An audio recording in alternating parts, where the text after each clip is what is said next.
Uma apresentação Diversicast, o seu podcast favorito sobre diversidade étnica e cultural na medicina. Olá a todos os nossos ouvintes, sejam bem-vindos a mais um episódio da disciplina de Diversidade Étnica e Cultural na Medicina. Eu me chamo Matheus e hoje nós iremos tratar de um tema que, apesar de atravessar a vida de milhões de pessoas no Brasil, ainda permanece quase sempre invisível. Por isso escolhemos chamar esse episódio de Uma Luta Silenciosa, a Saúde Mental das Mães Solo. Convido você a imaginar a seguinte cena. Maria, uma mulher de 26 anos, moradora de uma periferia em João Pessoa, desperta ainda no escuro. O seu relógio marcando 5 horas da manhã e mesmo exausta da noite anterior, ela tem que levantar. Prepara rapidamente o café da manhã dos seus filhos, separa os materiais escolares e já parte para se arrumar para o trabalho. Não há tempo sequer para que ela coma um pedaço de pão e tome um gole de café. Maria precisa correr até chegar ao ponto de ônibus, porque esse ônibus, mesmo lotado, ainda demora quase 2 horas até chegar ao seu destino. Ela trabalha como empregada doméstica, um dos poucos empregos acessíveis para quem tem baixa escolaridade. O seu salário, ele sequer cobre as contas básicas. Tem que ser dividido entre aluguel, a água, a luz, a educação dos filhos. Pouco ou quase nada sobra para lazer, descanso e autocuidado. Esses ficam apenas como desejos mentais para Maria. Ao voltar para casa, mesmo depois de um dia extenuante de trabalho, ela ainda tem que arrumar a casa, ajudar no dever de casa dos filhos e preparar o jantar. Seu tempo não é nada seu, é totalmente dedicado para outras pessoas. E essa é a vida de Maria, mas Maria não está sozinha. Ela compartilha sua rotina com milhões de outras mulheres brasileiras que vivem as mesmas dores e exaustões. Segundo os dados do Cadastro Único 2023, o Brasil tem hoje mais de 6 milhões de famílias chefiadas por mães solo, um número que vem crescendo nos últimos 10 anos, quase 20%. E esses números têm recortes muito claros. A maioria dessas mães está entre 25 e 34 anos, e são mulheres negras e pardas. E aqui já vemos que essa marca não pode ser ignorada. Ser mãe solo no Brasil é ser profundamente atravessada por recortes de raça, de gênero e classe social. O termo mãe solo surge justamente como um ato de resistência. Ele vai substituir o antigo termo mãe solteira, que era carregado de muito preconceito e julgamento moral. E essa nova expressão ela vai deslocar esse foco, reconhecendo que não é essa mulher que falta algo, mas sim a sociedade que acabou naturalizando o abandono paterno. Enquanto se cobra que essa mulher tem uma responsabilidade total pela criação dos filhos, o pai raramente é questionado ou penalizado. E a jornada de trabalho dessas mulheres é extensamente precarizada. São trabalhos informais, longas jornadas de trabalho, baixos salários, ausência de benefícios, e essa instabilidade financeira não é uma exceção, é uma regra. Muitas trabalham como diaristas, ambulantes, vendedoras, mas todas sempre sob o mesmo medo constante de perder a fonte de renda. E essa incerteza se traduz numa sobrecarga emocional. Ou seja, elas vivem todos os dias com a angústia de não saber se o dinheiro do mês vai dar para as contas. E isso não é tudo. Além desse emprego mal remunerado, há um trabalho invisível e não pago. Limpar, cozinhar, lavar, administrar as contas da própria casa e ainda assim acompanhar os estudos dos seus filhos e cuidar da saúde deles. São horas de trabalho que mantêm a vida funcionando, mas isso não é reconhecido socialmente como deveria. E esse sentimento de invisibilidade corrói silenciosamente a autoestima dessas mães solos, porque ao mesmo tempo que elas sustentam seus lares, elas continuam sendo tratadas como se não fizessem nada extraordinário. E esse acúmulo de funções gera uma sobrecarga crônica. O corpo sente, são noites de insônia, dores de cabeça constante, hipertensão, fadiga. A mente também sente.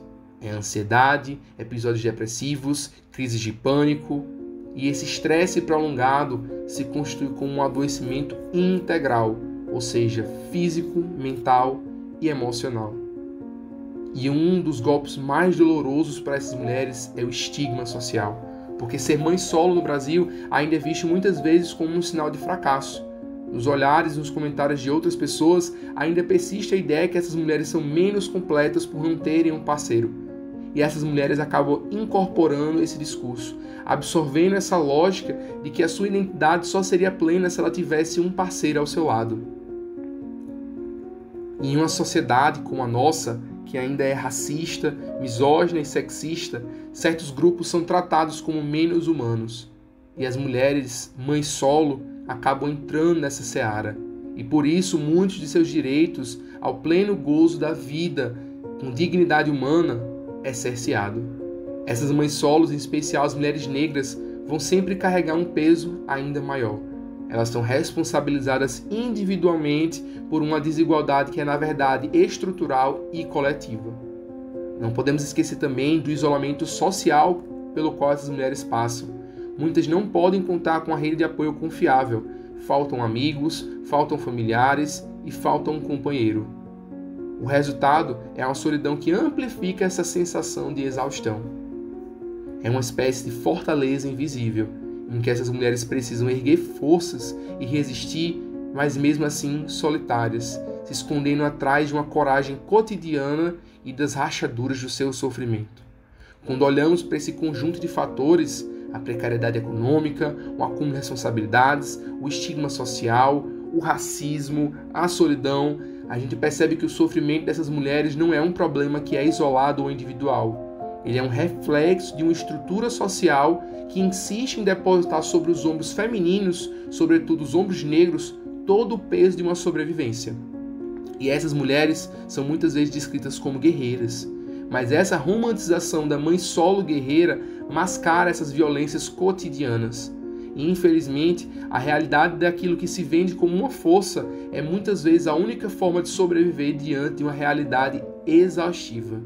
E resistir, dia após dia, tem um preço muito alto: o adoecimento mental. Portanto, ao falar da saúde mental das mães solo, não estamos falando apenas de uma questão individual.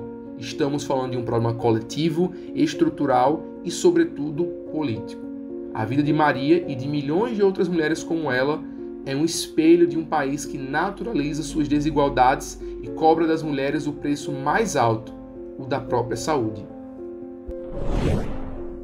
Olá, eu me chamo Maria Eduarda Gomes e eu vou falar um pouco sobre a família monoparental e a jornada de trabalho da mãe solo.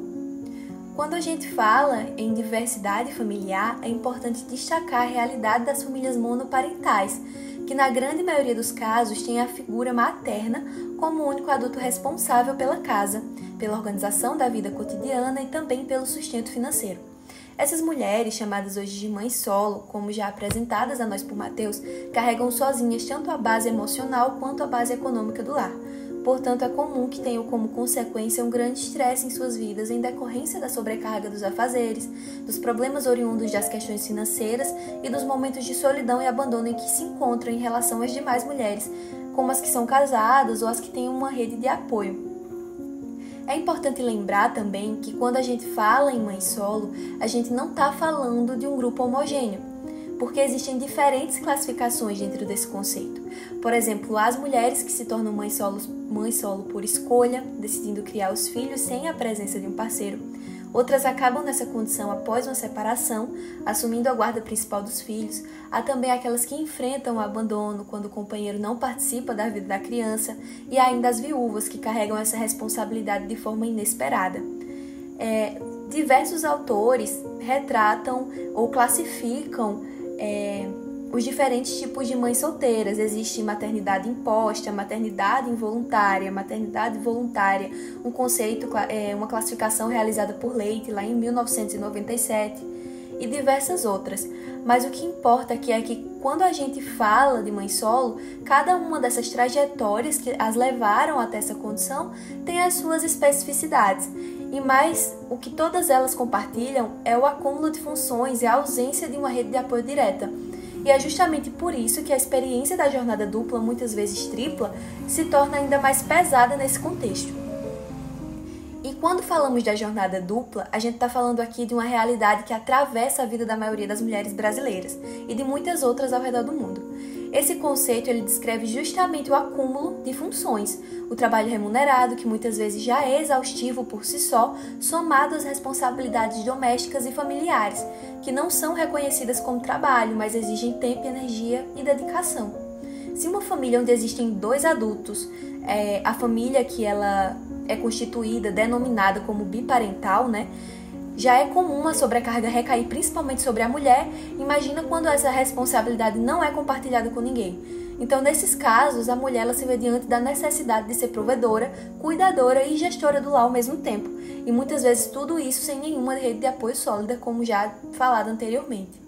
Se a gente parar para pensar, enquanto os homens eles historicamente eram associados apenas não ao trabalho fora de casa, as mulheres elas ficaram marcadas pela ideia de que deveriam cuidar do lar, dos filhos, da família. E o que acontece é que mesmo depois da entrada massiva das mulheres no mercado de trabalho, como a gente pôde ver com o passar dos anos, essa divisão ela ainda não se equilibrou e a maioria das mulheres passou a acumular suas funções. Daí a expressão jornada dupla. E aqui existe um detalhe muito importante. Esse trabalho remunerado, em muitos casos, não todos, mas em muitos, é precário. A gente está falando de empregos informais, muitas vezes com baixa remuneração e que ainda exigem muito esforço físico e emocional. E parte delas, mesmo que com bons empregos, ainda relatam dificuldades em crescer ou se desenvolver profissionalmente dentro do ambiente de trabalho em que elas estão inseridas. E isso acontece pela falta de oportunidade e por serem alvos de preconceitos, estigmas. Então, quando o expediente termina, ao invés de descanso, começa o segundo turno, que é fazer compras, cozinhar, limpar, organizar a casa, ajudar os filhos nos estudos, cuidar de idosos, muitas delas fazem isso, relatam fazerem isso, entre tantas outras tarefas invisíveis, porém essenciais.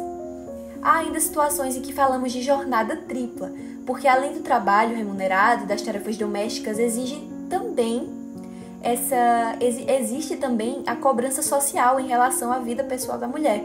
Afinal, a atuação feminina como chefe do lar, ela é questionada, ela é colocada à prova nos espaços público e privado, precisando sempre provar a todos a sua capacidade para conduzir uma família sozinha. Então vem aí a pressão para cuidar da própria aparência, investir na vida afetiva, se dedicar aos estudos ou atividades de formação. Tudo isso se acumula e vai gerando um peso enorme. Esse ritmo de vida ele tem consequências sérias. No corpo vão aparecer sinais como a fadiga, insônia, dores de cabeça e até problemas musculares, mas talvez o impacto mais forte seja na saúde mental. E é muito comum a gente observar casos de estresse crônico, ansiedade, depressão ligados a essa sobrecarga. Muitas mulheres relatam a sensação de não dar conta de tudo ou de que nunca podem descansar de verdade, sendo quase como viver em uma engrenagem que nunca para. O trabalho remunerado ele garante a sobrevivência, porém ele não oferece estabilidade. E o trabalho doméstico garante o funcionamento da vida cotidiana, mas ele não é reconhecido socialmente. E entre esses 2 polos vai sobrar pouco tempo para o autocuidado ou para o lazer. Então, concluindo, a jornada dupla ou tripla não é apenas uma questão de ter muitas atividades, mas é também um reflexo da desigualdade de gênero que persiste até hoje. Então, enquanto não houver uma redistribuição mais justa das tarefas dentro de casa, enquanto o trabalho doméstico não for valorizado e compartilhado, e enquanto as condições do mercado de trabalho para mulheres, principalmente para as mães solos, que são as que mais sofrem com isso, não melhorarem através de políticas de apoio à maternidade, flexibilidade no local de trabalho e apoio familiar, fora a luta contra o estigma e o preconceito, essa sobrecarga ela vai continuar existindo e junto dela a exaustão, que não é apenas física, mas também emocional e social. Saudação amigos do DiversoCast. Meu nome é Renan Reis e gostaria de pontuar que, quando falamos de saúde mental da mãe solo, é impossível não pensar no impacto que trabalho e finanças têm nessa história. É como se fossem peças de um dominó, sabe? Se um cai, as outras inevitavelmente caem junto. Se a saúde mental fica abalada, a energia para o trabalho despenca. Quando o trabalho não rende, a renda aperta, e com o dinheiro curto, o estresse aumenta e recai de novo sobre a mente. É um ciclo difícil de interromper. Pensa comigo, uma mãe solo muitas vezes acorda cedo, arruma os filhos para a escola, enfrenta transporte público lotado ou longas horas de trabalho, e ainda volta para casa sabendo que a responsabilidade de fazer comida, acompanhar tarefas escolares, dar banho e colocar as crianças para dormir é só dela. Nesse processo, onde entra o autocuidado? Onde entra o descanso? É como se a vida estivesse sempre em dívida, e quem mais paga essa conta é a própria saúde mental. Os estudos confirmam que as histórias de vida já nos dizem. Pesquisas recentes mostram que as mães solo apresentam mais sintomas de depressão e ansiedade do que aquelas que dividem a parentalidade. E não é difícil entender o motivo. Elas estão o tempo todo tentando equilibrar pratos demais. Trabalho, sustento, maternidade, casa e raramente alguém pergunta como elas estão. E existe um peso que aparece sempre nas falas dessas mulheres. A culpa por faltar ao trabalho quando o filho adoece, a culpa por estar no trabalho e não estar em casa, a sensação de não ser suficientemente boa em nenhum lugar. Essa culpa corrói devagar, minando a autoestima e a autoconfiança. É como se o tempo nunca fosse suficiente para estar onde se gostaria de estar. E a pressão financeira agrava tudo isso. Não se trata apenas de pagar boletos, é sobre colocar comida na mesa, garantir o transporte escolar, pagar a conta de luz. Quando o dinheiro é curto, cada imprevisto vira uma tempestade. Um pneu furado, um exame inesperado, uma mensalidade atrasada. Qualquer detalhe se transforma em gatilho de estresse. Estudos brasileiros sobre transferência de renda, como o Bolsa Família, mostram que essas políticas não apenas melhoram a condição material, mas também oferecem uma espécie de respiro psicológico. Não resolvem tudo, mas ajudam a diminuir a sensação de estar sempre à beira do colapso. Mesmo diante disso, muitas mães solo desenvolvem estratégias de resistência. Algumas organizam minuciosamente cada gasto, dividindo em categorias simples para se sentirem no controle. Outras criam pequenos espaços de autocuidado. 5 minutos de respiração consciente, 10 minutos para escrever no diário, uma caminhada curta quando consegue. Pode parecer pouco, eu sei, mas são formas de manter acesa a chama do cuidado de si, mesmo em meio ao caos. E tem também a negociação no ambiente de trabalho. Claro, que muitas vezes ainda é difícil, mas pode ser um caminho. Quando há abertura, mudar a lógica da presença física para o foco em entregas pode aliviar muito.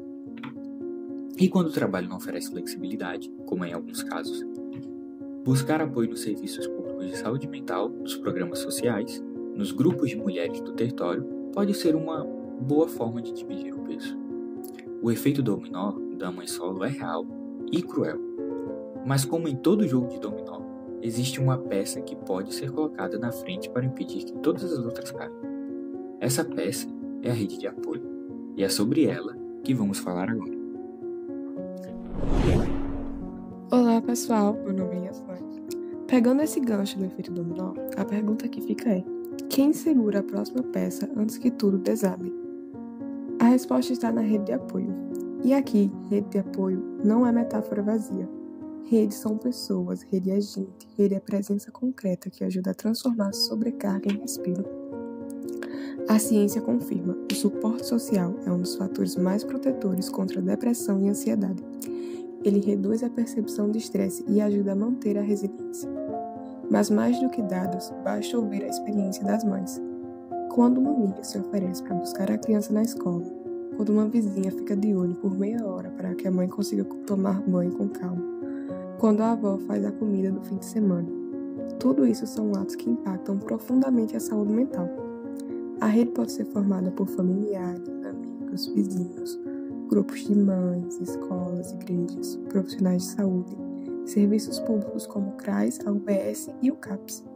Cada um ocupa um lugar e juntos formam uma estrutura de apoio. Mas não podemos romantizar, nem toda mãe solo tem essa rede pronta.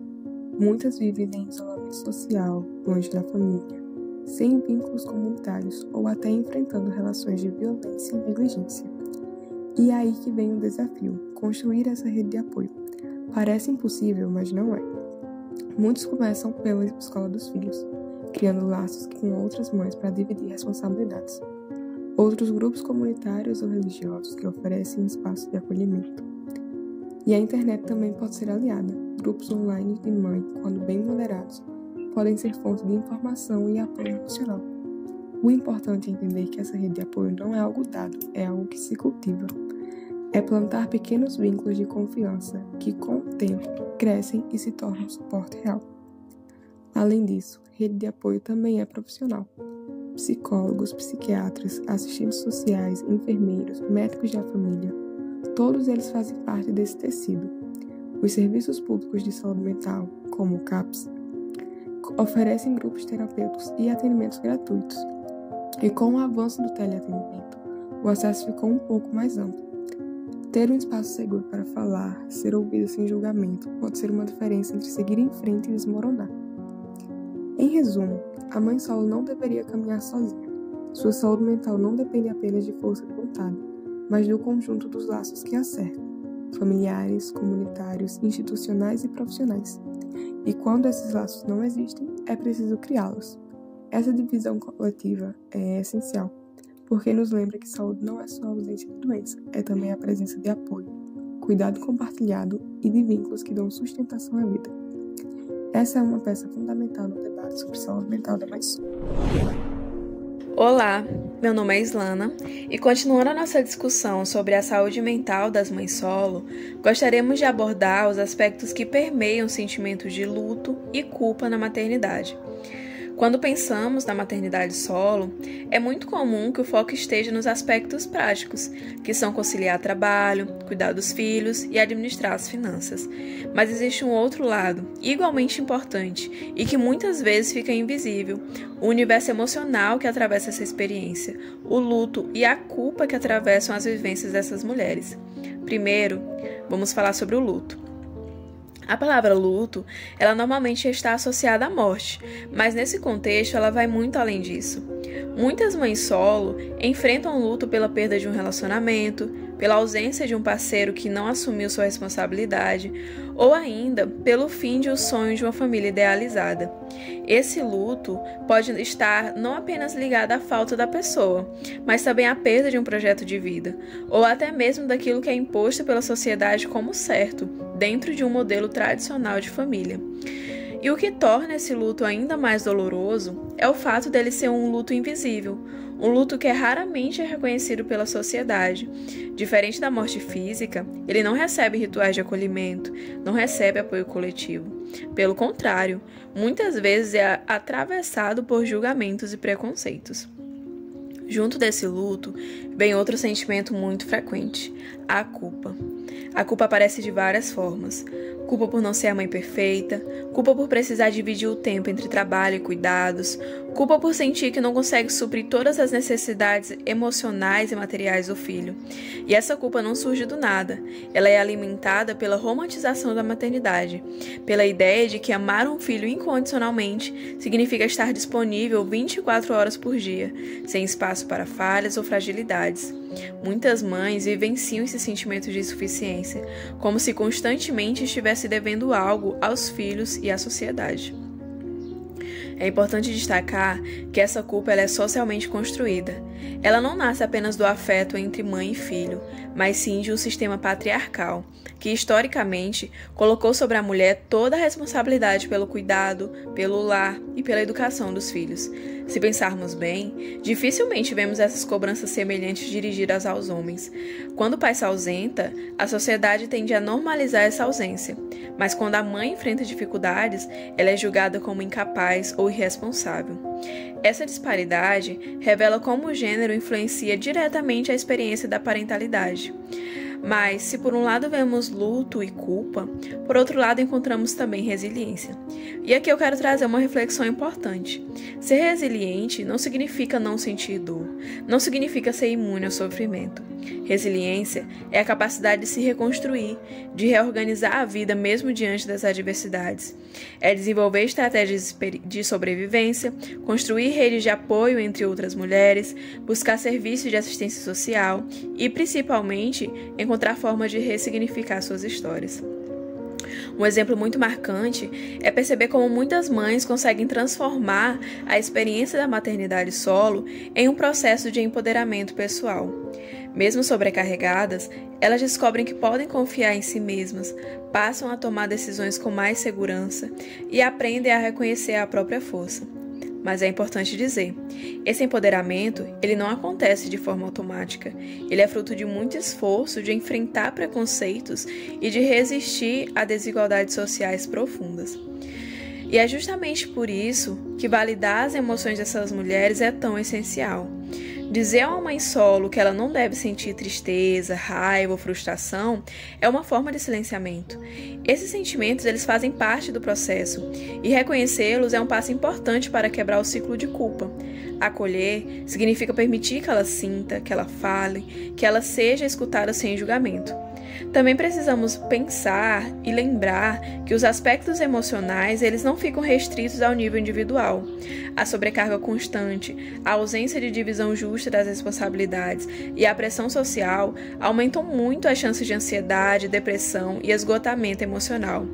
Isso evidencia a urgência de pensar em políticas públicas que não apenas ofereçam apoio financeiro, mas que também garantam acompanhamento psicológico e social. Então, quando falamos de luto, culpa e resiliência na maternidade solo, estamos falando de um ciclo complexo.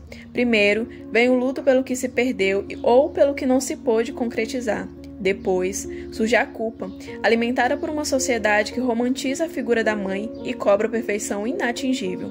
Mas, em resposta a isso tudo, aparece a resiliência, uma força que não elimina a dor, mas que permite seguir em frente, transformar a experiência e muitas vezes reconstruir a vida em novos moldes. Encerrando esse tópico, eu gostaria de deixar uma mensagem muito importante. A maternidade solo não pode ser vista apenas pelo prisma da dor, nem apenas pelo prisma da força. Ela é atravessada por ambos. Reconhecer o luto e a culpa é fundamental, mas também é fundamental valorizar a resiliência e a capacidade de reinvenção dessas mulheres. E, acima de tudo, é preciso lembrar que nenhuma mãe deveria enfrentar esse caminho sozinha. O cuidado com os filhos não é uma responsabilidade individual da mulher, mas é uma responsabilidade coletiva da sociedade como um todo. Oi pessoal, meu nome é Clara Ribeiro e dando continuidade ao nosso podcast, agora a gente vai falar um pouquinho mais sobre o autocuidado e a autoestima como dois fatores que influenciam o processo de saúde mental das mães solos e como eles são dois pontos que quase nunca são valorizados quando o assunto é maternidade, né? Para começar, é importante lembrar, ser mãe solo no Brasil não é exceção. Segundo o IBGE, a gente tem mais de 11 milhões de mulheres nesse exato momento criando seus filhos sozinhas. A maioria dessas mulheres são mulheres negras, de baixa renda, o que coloca um peso ainda maior em cima da trajetória de vida delas. Então, quando a gente fala de saúde mental, não dá para esquecer que estamos falando de sobrecarga, desigualdade social e falta de políticas públicas adequadas. E aí entra um mito muito forte na nossa cultura. A mãe solo como super-heroína, aquela mulher que aguenta tudo, nunca reclama e se sacrifica pelos seus filhos sem nunca pensar em si mesma. Parece bonito, mas esse ideal é extremamente cruel.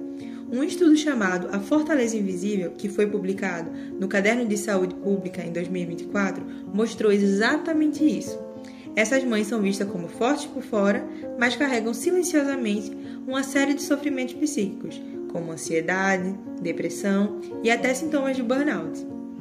E agora falando um pouco mais sobre autoestima, que é a forma como a pessoa se percebe, se valoriza e se sente capaz. As mães solos têm uma batalha diária nesse campo. Primeiramente, porque elas enfrentam o estigma social de não deu certo ou de não ser suficiente para um relacionamento ou como pessoa. E segundo, porque no meio da correria de sustentar a casa, criar filhos, sobreviver, sobra muito pouco espaço para se enxergar como mulher para além do conceito de maternidade. Uma dissertação defendida na UNB em 2021 mostrou que essa perda de individualidade impacta diretamente a autoestima e, consequentemente, a saúde mental dessas mulheres. E olha só que interessante, essa mesma pesquisa destacou que quando essas mulheres conseguem preservar pequenas práticas de autocuidado, como, por exemplo, fazer uma atividade física, participar de grupos de apoio ou até tirar um tempo para lazer, a autoestima delas melhora e com essa autoestima fortalecida, há mais energia emocional para lidar com as demandas do dia a dia. O problema é, a sociedade insiste em tratar esse autocuidado como luxo. Quantas vezes você já ouviu a frase, mas ela é mãe, como é que ela vai ter tempo para isso? Ou até julgamentos como, Tá saindo para se divertir enquanto o filho fica em casa, né? Bonito. Essa visão faz com que o direito ao descanso e o cuidado pessoal seja negado a essas mulheres. Só que os estudos são claros. Autocuidado não é capricho, é um fator protetivo de saúde mental. E um exemplo que aparece em várias pesquisas qualitativas com mãe solo é o seguinte: muitos relatam que não conseguem nem dormir direito, porque trabalham o dia inteiro e cuidam sozinhas das tarefas domésticas à noite. Sem sono, a autoestima cai ainda mais, o humor piora e o risco de ansiedade e depressão só aumenta. É um ciclo que só pode ser quebrado se a gente entender que cuidar de si mesmo é fundamental para que elas também consigam cuidar dos outros. E aqui eu queria deixar uma provocação para vocês. Por que será que quando um homem se dedica a cuidar de si, isso é visto como responsabilidade, mas quando a mãe solo faz o mesmo, é visto como egoísmo? Essa desigualdade de olhar também destrói a autoestima da mulher.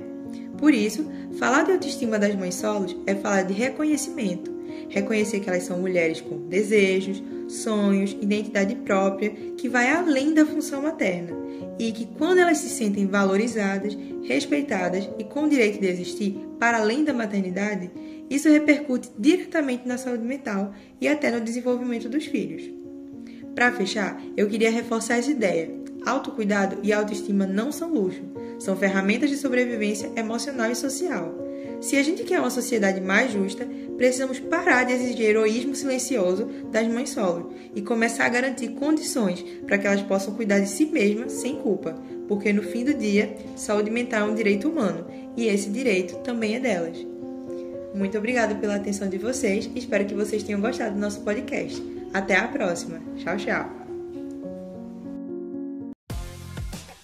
Uma apresentação Diversicast, o seu podcast favorito sobre diversidade étnica e cultural na medicina.